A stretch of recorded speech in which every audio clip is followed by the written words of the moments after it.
жаткан Nooruz менен куттуу болсун ырым дедим.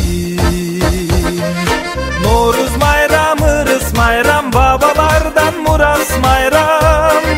Ак калпакчан кыргыз майрам, Nooruz майрам, бул майрам, Nooruz майрам. Мына бүгүн жаздын жаркыраган жаз маалында улустун улуу күнү Nooruz майрамы болуп отурат. Кыргыз элинин жаңы жылы болот. Мына ошого арнап элибизде тоюмчулук болсун, бейкутчулук болсун, ынтымак ырыскы болсун деп мындай сумелек кайнаткан илгертеден.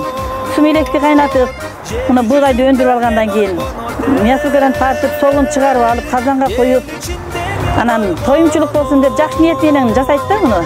Кыргыз элибизде чынында ынтымак ырыскы болсун, элибизде тынччылык болсун, бири-бирибизди сыйлаган, урмат сыйга бөлөнгөн биримдиктүү энелер бололук. Бардыгыбыз ушу жакшы тилеген энелер келип отурабыз.